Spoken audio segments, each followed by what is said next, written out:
1.4.81 è il tempo di Elena Fabri. Intanto sesta ultima in acqua del junior femmine, presentiamo la prima degli junior maschi.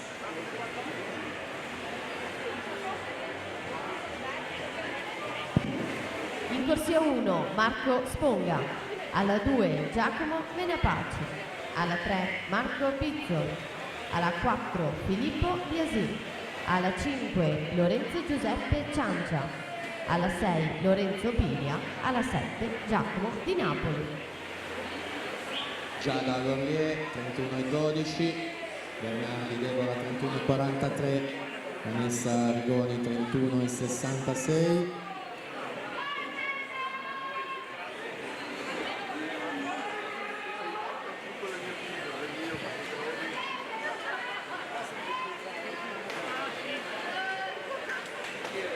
Giada Gorlier 1.3.30 va al comando della classifica, quindi corsia 4 anche oggi. Bernardi 1.4.54 è quarta, quindi Rachele Bonora 1.5.48 è sesta.